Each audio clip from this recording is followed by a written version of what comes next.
अच्छा, पहले तो इसको पार्शियल फ्रैक्शन में ब्रेक करना है, तो पार्शियल फ्रैक्शन में कैसे ब्रेक करना है मुझे बता दो जल्दी से, मुझे नहीं आता, जल्दी बताओ। Say it's a over x minus 2 a over x minus two plus plus bx plus c, b over x square plus three क्यों नहीं लिख रहे? क्योंकि सर वो जो नीचे वाली पावर है वो है ना नीचे क्वाड्रेटिक कॉन्ट्रैक्ट। इक्वेशन है, ठीक है। उसके बाद ये हो जाएगा एलसीएम से a x square plus three plus b x plus c x minus two, then या ये सॉल्व करा हुआ होगा ना? अगर पार्ट वन में मसला नहीं है तो मुझे पार्ट वन के आंसर्स बता दो।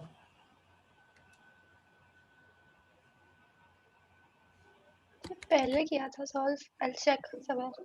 अच्छा चलो छोड़ो, फिर x इक्वल टू टू ले लेते हैं, तो ये चीज़ ज़ीरो हो जाएगी, ये चीज़ ज़ीरो हो गई।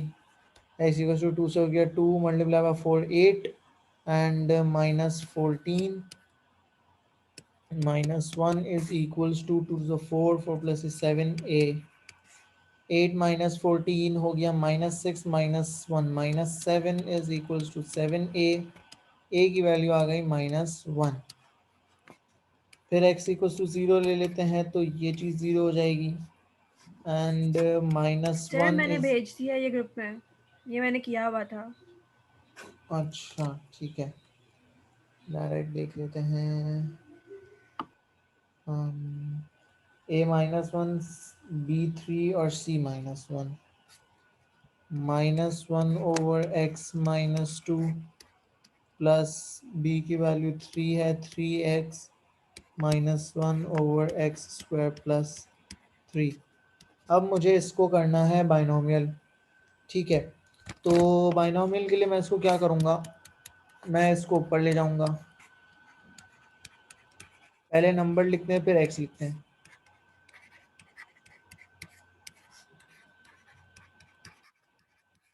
ठीक है। अब हम क्या करते हैं, अब हम यहाँ पे पहली वैल्यू जो है वो वन होनी चाहिए, तो जो भी होगा उसको हम बाहर कॉमन निकाल लेंगे और बाहर जो भी निकलेगा वो पावर लग के बाहर निकलेगा। तो ये हो गया one minus x upon two power minus one, right, ठीक है। जी sir. Minus one plus one हो गया और ये नीचे चला गया, तो ये वन अपॉन टू और one minus x over two की power minus one, one upon two ऐसे छोड़ दो, बाद में देखेंगे इसको, इसको हम एक्सपेंड कर लेते हैं।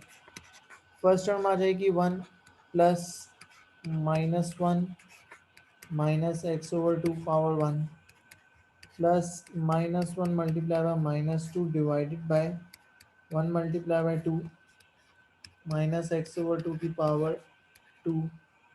नहीं ईमान, तुमने ये चीज़ समझी भी नहीं है तो तुम्हें मैं डायरेक्ट कर रहा हूँ, कैसे समझ आ रहा होगा? फॉर्मूला लगा के कर रहे हैं राइट, वो जो उसका फॉर्मूला होता है। हाँ वो एनसीआर लगा रहा हूँ मैं। अब ए की वैल्यू मैंने वन इसीलिए रखी थी कि मुझे बार बार ए ना लिखना पड़े, तो इसलिए मैं बार बार ए नहीं लिख रहा और मैं बी के ऊपर बस एक एक पावर बढ़ाता जा रहा हूँ। यहाँ पे बी की पावर ज़ीरो है, यहाँ पे बी की पावर वन है, यहाँ पे बी की पावर टू है, और ये जो चीज़ हो रही है ये एनसीआर हो रहा है।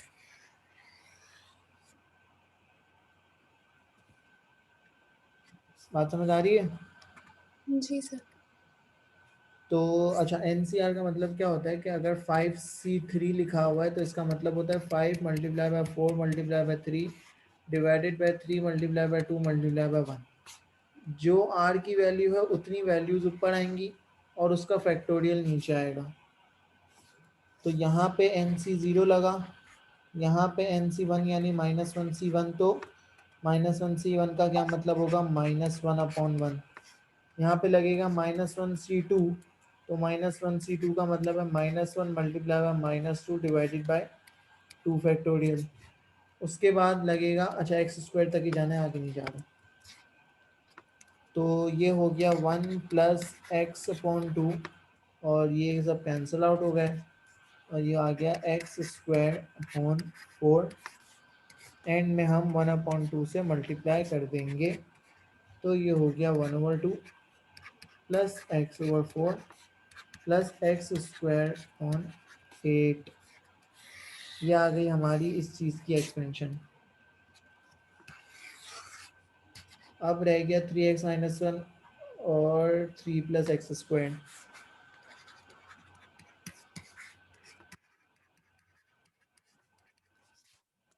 3x-1 एंड में करेंगे, इसमें से 3 अगर बाहर निकाल देता हूँ, ये हो गया 1 + x² 3 to the power -1। अब ये 3 पावर लग के बाहर निकलेगा, तो ये 1/3 और 3x-1। इसको एंड में देखेंगे, इसको एक्सपेंड कर लेते हैं। फर्स्ट टर्म आ जाएगी 1 + -1/1 x² 3 plus -1 × -2 divided by 2 × 1 x² 3 to the power 2। 1 - x² 3 plus x² 9, और ये हो गया हमारा 3x × 1/3 इज x -1/3। इन सब से इसको मल्टीप्लाई कर देंगे तो ये हो जाएगा x, और सॉरी ये पावर 4 हो जाएगा ना, तो इसकी तो ज़रूरत ही नहीं है, हमें x² तक चाहिए बस। और माइनस, अब x multiply by x² x³ बनाएगा तो वो भी लिखने की ज़रूरत नहीं है। -1/3 × 1 -1/3 प्लस x² 9। इसको थोड़ा ऑर्डर में लिख लेते हैं, -1/3 प्लस x प्लस x² 9। ये एक एक्सपेंशन आ गई, ये दूसरी आ गई। फाइनल आंसर क्या हो जाएगा? 1/2 -1/3 फिर x/4 minus x plus x, और यहाँ पे x² 8 प्लस x² 9। आंसर निकाल लो, देख लो जो अभी आ रहा है। शो करना था कुछ नहीं ना, बस 1/2 -1/3 कितना हो जाएगा? 1/6, और 1/4 प्लस 1 5/4। 5/4 हो जाएगा, x प्लस 17/72 x²। ठीक है,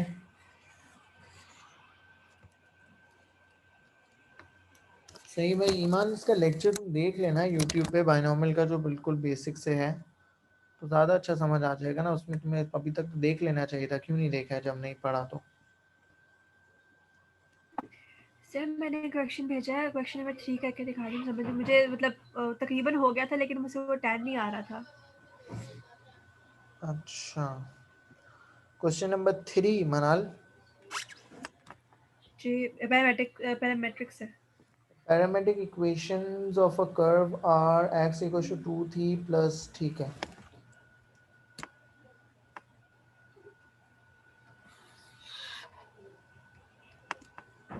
ऑलमोस्ट हो गया था, लेकिन ठीक नहीं हुआ वो, एंड वाला पॉइंट नहीं हो रहा था। अच्छा अच्छा, x = 2θ plus sine 2θ and y = 1 minus cos 2θ। तो dx/dθ हो जाएगा 2 plus 2 cos 2θ एंड dy/dθ हो जाएगा 2 sin 2θ।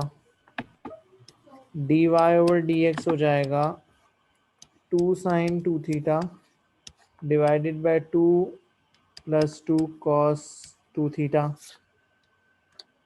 अच्छा, 2 sin 2θ हो जाएगा 4 sin θ cos θ, एंड नीचे से अगर मैं 2 कॉमन निकालता हूँ तो हो जाएगा 1 प्लस cos 2θ। मुझे क्या शो करना है? मुझे शो करना है tan θ।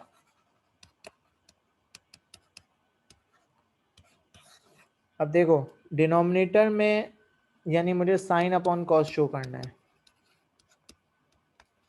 डिनोमिनेटर मेरे पास कॉस 2 थीटा है, तो कॉस 2 थीटा की मेरे पास 3 ओपनिंग्स हैं। एक तो cos square theta minus sign square theta, एक 2 कॉस स्क्वायर थीटा माइनस 1, एक 1 माइनस 2 साइन स्क्वायर थीटा। मुझे बताओ यहाँ पे कौन सी वाली लगनी चाहिए?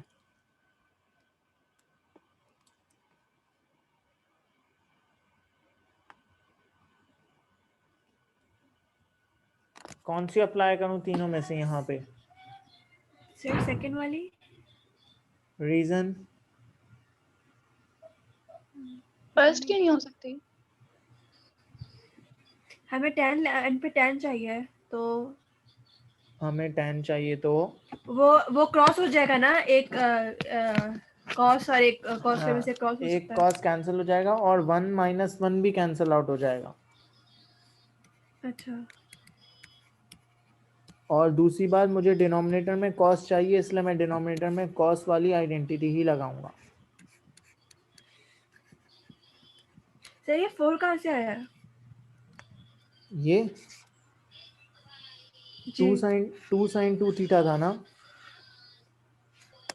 तो ये हो गया 2 सर, हम मल्टीप्लाई ये नहीं बाय। कर सकते हाँ बोलो। अगर हम लोग डिनोमिनेटर से हमने 2 कॉमन ले लिया है, काट दो। तो हाँ क्रॉस आउट ही हो जाएगा ऊपर ऊपर हो ऊपर वाले जाएगा। 2 के साथ। हाँ हो तो जाएगा, अभी वही करेंगे। जरूरी है कि 4 लेकर आए यहाँ? नहीं ना, फोर वो अभी भी। करेंगे ही ना, वो होगा ही। ये 2 भी अच्छा, कैंसिल आउट हो जाएगा। अब 1 से 1 कैंसिल हुआ, हमारे पास आ गया 2 sine theta cos theta divided by 2 cos square theta. अब ये कॉस कॉस और 2 से 2, तो ये हो जाएगा हमारे पास sine theta on cos theta which is tan theta. ठीक है। जी सर। अहमद समझ आया? जी सर। तुमने डिफरेंशिएशन की क्लास नहीं ली है तो लेक्चर देख लेना। सर मैंने डिफरेंशिएशन की ली थी। अच्छा ली थी, ठीक है। सर क्वेश्चन 4 भी कर दें? क्वेश्चन 4 भी कर देते हैं। कहाँ गया ये 4? Express 7 cos theta plus 24 sin theta in the form this। ये तो आसान है, इसमें क्या है यार। सर आप कह रहे थे ट्रिग्नोमेट्री फिर करवाएंगे एक दफा। हाँ ट्रिग्नोमेट्री में क्या मसला आ रहा है? सारा सारा। अच्छा देखो पहले तो चलो एक क्विक सा रिवीजन कर लेते हैं।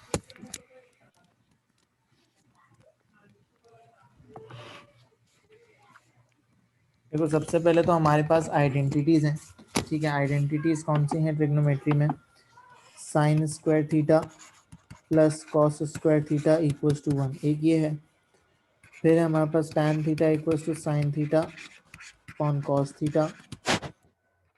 फिर A2 की नई आइडेंटिटीज हैं, 1 plus tan square theta equals to sec square theta, 1 plus cot square theta equals to cosec square theta. अच्छा उसके बाद हमारे पास साइन के डबल एंगल फार्मूलाज हैं। Sine 2 theta is equals to 2 sine theta cos theta. अब sine 2 theta अगर ये है तो साइन 4 थीटा क्या हो जाएगा? देखो एंगल हाफ होगा, बाकी सारी चीज़ें सेम रहेंगी। 2 साइन 2 थीटा कॉस 2 थीटा।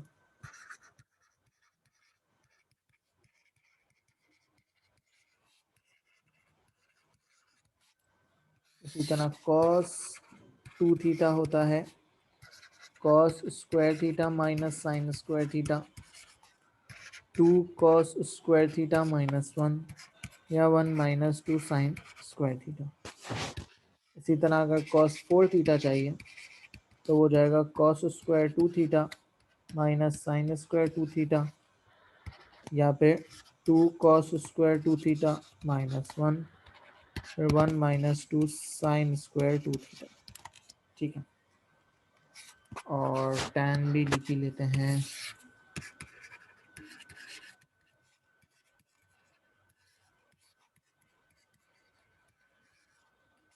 और tan 4 थीटा हो जाएगा 2 tan 2 theta 1 minus tan square 2 theta, ठीक है। ये तो आइडेंटिटीज में तो आई गेस कोई मसला नहीं होगा ना।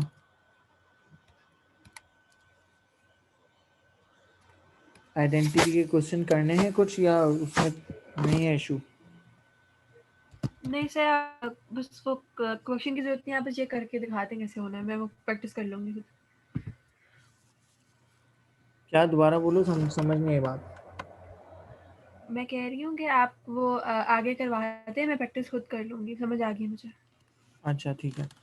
अच्छा उसके बाद हमारे पास जो है वो एंगल्स, जैसे मेरे पास अगर है let's say sine theta 2 sine theta plus 3 cos theta is equals to, छोड़ो, देखो हमारे पास कोई भी इक्वेशन अगर होती है उसमें दो फंक्शन आ रहे होते हैं ना, तो हम उसको सॉल्व नहीं कर सकते। हमारे पास इक्वेशन में एक ही फंक्शन होना चाहिए, या तो साइन होगा या कॉस होगा।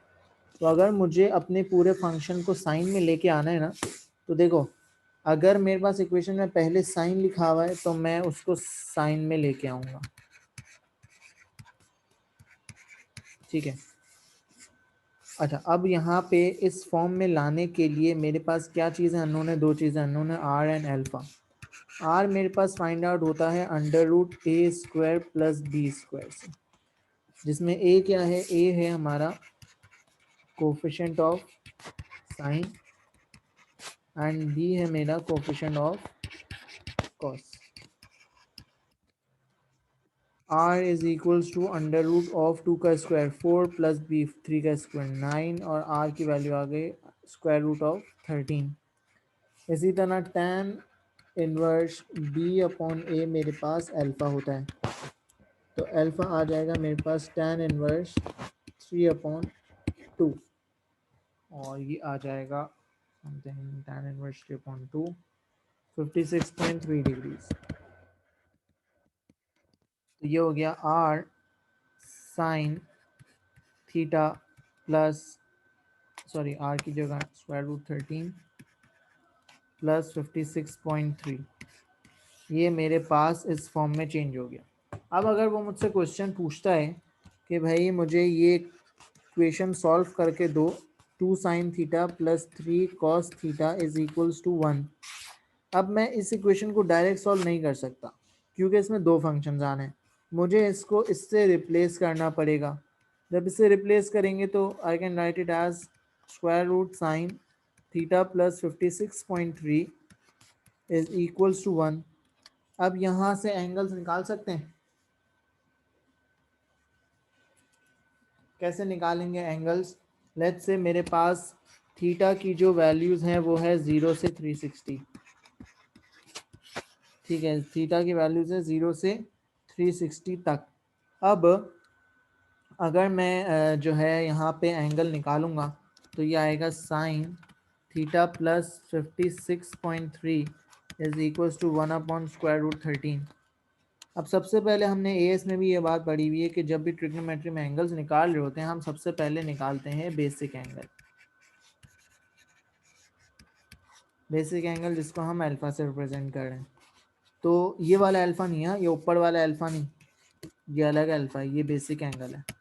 तो हमारे पास आएगा basic angle sine inverse 1 upon square root 13, sine inverse 1 upon square root 13, ये आ गया 16.1 डिग्रीज, ठीक है।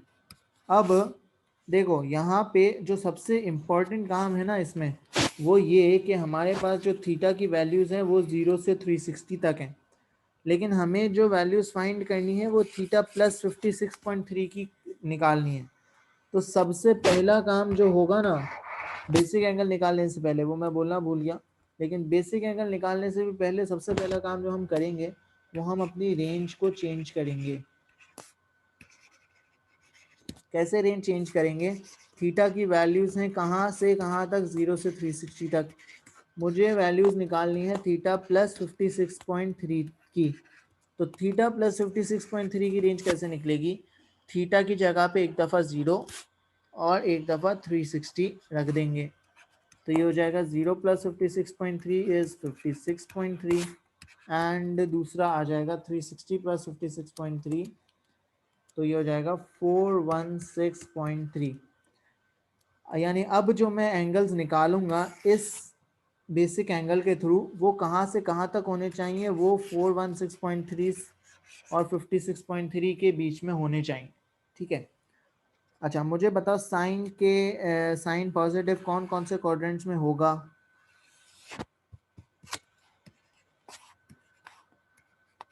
सर फर्स्ट और सेकंड। फर्स्ट और सेकंड। फर्स्ट क्वाड्रेंट का एंगल है मेरे पास 16.1, सेकंड क्वाड्रेंट का एंगल क्या होगा? 180 माइनस 16.1, है ना मनाल? जी सर। अच्छा मुझे क्या एक बात बताओ, क्या मैं ले लिख दूं कि थीटा प्लस 56.3 इक्वल है 16.1 एंड 163.9 के, और अब मैं थीटा की वैल्यूज निकाल सकता हूँ 56.3 माइनस करा के, तो मेरा आंसर सही हो जाएगा ना?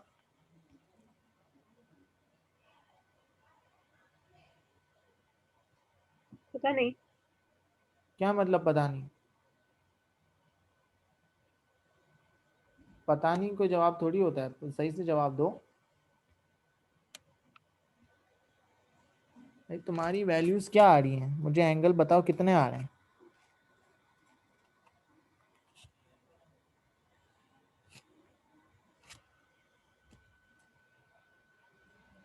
क्या क्या एंगल्स आ रहे हैं बोलो ना। चलो वो रेंज में थोड़ी ना होगा अगर इसको माइनस कर देंगे। मुझे बताओ तो थीटा प्लस 56.3 के दो एंगल्स कौन से आ रहे हैं हमारे पास? 16.1 और 163.9। मुझे एक बात बताओ कि थीटा प्लस 56.3 की वैल्यूज कहाँ से कहाँ तक होनी चाहिए? 56.3 से 400 तो क्या 416.3 ये तक। दोनों आंसर्स मेरे एक्सेप्टेबल हैं? नहीं, एक है। एक है, एक नहीं है। कौन सा वाला नहीं है? ये 16.1 वाला एक्सेप्टेबल नहीं है क्योंकि ये रेंज से बाहर जा रहा है। ठीक है, हाँ तो मैं इसको पहले ही काट दूंगा। क्या मैं कोई और एंगल निकाल सकता हूँ? मैं अगर थोड़ा आगे जाऊं, अभी तो मैंने 16.1 और 163.9 कैसे निकाले? मैं एक दफ़ा पूरा घूमा, तो 0 से 360 के अंदर, 360 के राउंड के अंदर मेरे पास ये दो एंगल आए। मेरे पास रेंज जो है वो 416 है ना, यानी मैं 360 से भी आगे जा सकता हूँ। जी। तो 360 से जब आगे जाऊंगा तो यहाँ से मैंने दूसरा राउंड यानी शुरू कर दिया। तो जब मैं दूसरा राउंड शुरू कर रहा हूँ तो मेरे पास दोबारा ये दो क्वाड्रेंट्स आएंगे। तो किसी भी क्वाड्रेंट का दूसरा एंगल निकालने के लिए क्या करते हैं? एक क्वाड्रेंट का एंगल अगर एक दफ़ा है, अगर तुम पूरा घूम के दोबारा वहां पे आओगी तो एंगल कितना बन जाएगा? वो डबल हो जाएगा। डबल नहीं हो जाएगा। यहाँ पे तुम खड़ी हो, देखो ये एंगल है अच्छा। Let's say 16.1 degrees. अगर मैं यहाँ से पूरा घूम के फिर यहाँ पे आता हूँ दोबारा, तो ये एंगल कितना होगा? 360 प्लस 16.1। 360। 360 प्लस 16.1। देखो किसी भी क्वाड्रेंट का दूसरा एंगल चाहिए होता है एक पूरे राउंड के बाद वाला, तो उसमें आंखें बंद करके 360 प्लस कर दो, बस कुछ सोचने की ज़रूरत ही नहीं है। तो मुझे अगर इस क्वाड्रेंट का दूसरा एंगल चाहिए होगा तो मैं इसमें 360 प्लस कर दूंगा, और इसका दूसरा चाहिए होगा तो इसमें भी 360 प्लस कर दूंगा। तो जब मैं 360 प्लस करूंगा तो ये बन जाएगा 376.1। क्या ये मेरी रेंज के अंदर आ रहा है? जी। बिल्कुल आ रहा है। तो मैं एक और आंसर यहाँ पे काउंट कर लूँगा 376.1। क्या ये जब दोनों ऐड होंगे और जो आंसर आएगा क्या वो रेंज के अंदर होगा? नहीं। नहीं होगा, वो 520 समथिंग है, तो इसलिए मैं वो नहीं लिख रहा। तो मेरे पास थीटा प्लस 56.3 के दो आंसर्स कौन कौन से आ गए? 163.9 एंड 376.1। क्या ये मेरा फाइनल आंसर है? हम 56.3 को दूसरी साइड पे ले जाएंगे, 56.3 दोनों से को माइनस दूसरी कर साइड पे देंगे। आ जाके माइनस कर देंगे तो ये जाएगा 163.9 माइनस 56.3 107.6 एंड 376.1 माइनस 56.3 319.8 थीटा की वैल्यूज आ गई। क्या ये थीटा की दोनों वैल्यूज मेरी थीटा की जो ओरिजिनल रेंज थी विच इज 0 से 360 क्या उसके अंदर लाई कर रही हैं? जी तो जब हम रेंज चेंज करेंगे तो जो वैल्यूज अगर मैं इसके थ्रू चेक करूंगा तो मेरा फाइनल आंसर ऑटोमेटिकली मेरी ओरिजिनल रेंज के अंदर फॉल कर जाएगा। ठीक है, अगर मैं 16.1 ले लेता यहाँ पे तो 16.1 माइनस 56.3 करता तो मेरे पास नेगेटिव आंसर आता और मेरी थीटा की ओरिजिनल रेंज भी 0 से 360 है और उसमें भी नेगेटिव आंसर एक्सेप्टेबल नहीं है। तो इसलिए जो आंसर यहाँ पे फॉल एक्सेप्टेबल नहीं है वो यहाँ पे भी नहीं होगा। ठीक है, क्वेश्चन क्लियर हुआ? ठीक है, हाँ जी।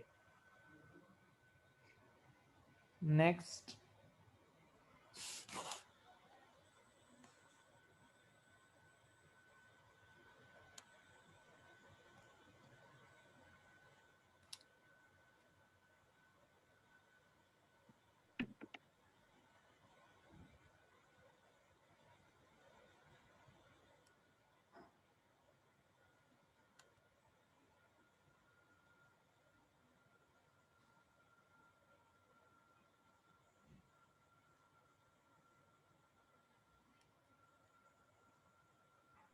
सर क्वेश्चन 25 कैसे करेंगे?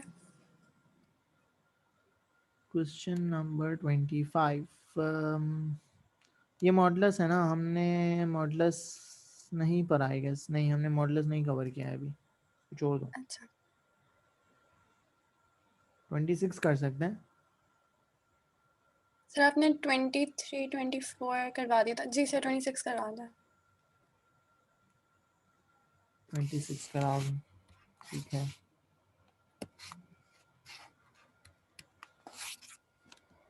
Four power 3x minus 1 is equals to 3 5 power x। इसको कैसे लिख सकते हैं?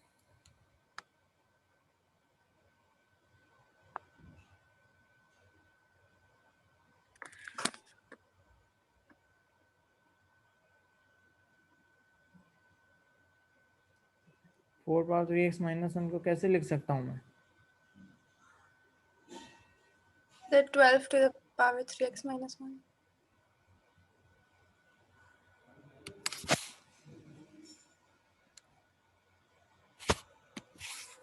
क्या 12 की पावर?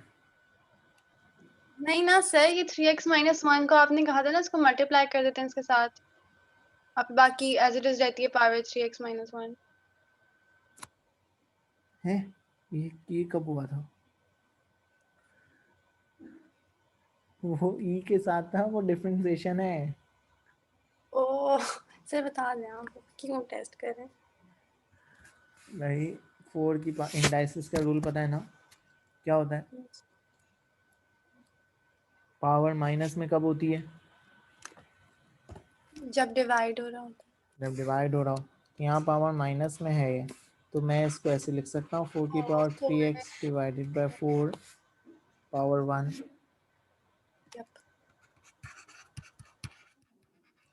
4 पावर 3x को कैसे लिख सकते हैं?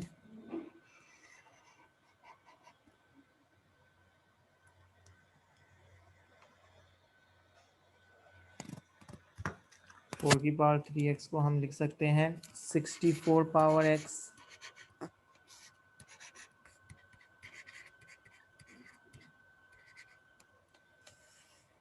Yes or no? 2 मिनट। नहीं 4 पावर 3 को इतना लिख सकते हैं ना, 4 पावर 3 पावर x। सही है। अब सारी देखो, जब भी दो तरफ x आ रहा हो ना तो सारी x की चाहे चीज़ों को एक तरफ ले जाओ। ये जाएगा 64 power x divided by 5 power x is equals to 3 multiply by 4 12। ठीक है, अब इसको मैं ऐसे लिख सकता हूँ 64 divide by 5 power x is equals to 2 12। Minute तक ठीक था 64/4 तक, फिर आपने वहां जाके 12 कहाँ से लेकर आए? ये 4 वहाँ जाया अच्छा 3 के 3 के बाद, साथ उधर 5 और नीचे, ये यहाँ ठीक है। गया। ठीक है, 64। अच्छा अब यहाँ तक जब मैं आ गया, अब मैं इसको दो तरीक़ों से सॉल्व कर सकता हूँ। या तो मैं इस पर डायरेक्ट लॉग इस तरह लगा दूँ कि log 12 base 64/5 is equals to x, या मैं दोनों तरफ लॉग लगा दूँ। जब दोनों तरफ लॉग लगाऊंगा तो ये हो जाएगा log 64/5 power x is equals to log 12, है ना। जी। लॉग का एक रूल है कि पावर पीछे चली जाती है। x log 64/5 is equals to log 12, और फाइनल x का आंसर आ जाएगा log 12 डिवाइडेड बाय log 64/5। तो ऊपर वाले में क्या इशू है? कोई इशू नहीं है, ये कर दो, वो ज्यादा आसान है ना, बस ठीक है। आंसर दोनों से सेम आना है। ठीक है, या एक काम हम और भी कर सकते हैं, हम डायरेक्ट यहाँ पे ये इतनी लंबी वर्किंग ना करें, हम डायरेक्ट, हाँ जी बताएं। नहीं सब हम बताएं। यहाँ पे डायरेक्ट लॉग इंट्रोड्यूस कर दें पहले ही स्टेप में। तो ये हो जाएगा log 4 3x minus 1 is equals to log 3 multiplied by 5 power x। ठीक है, अभी 4 पावर में 3x माइनस 1, अब ये 3x माइनस 1 पीछे जाएगा, और log 4 is equals to log 3 plus log 5 power x। सही है। ठीक है। अब ये सिंपल सी इक्वेशन बन गई है। 3x माइनस 1 log 4 की हम कैलकुलेटर से वैल्यू निकाल लेंगे, इज इक्वल्स टू log 3 की कैलकुलेटर से वैल्यू निकाल लेंगे, प्लस x log 5 की हम कैलकुलेटर से वैल्यू निकाल लेंगे। इक्वेशन सॉल्व करके x की वैल्यू फाइंड आउट हो जाएगी। ठीक है सर। सही है। जी। तो log पे अगर हाथ सेट है तो उसको किसी भी तरह खेल सकते हो क्वेश्चन के साथ।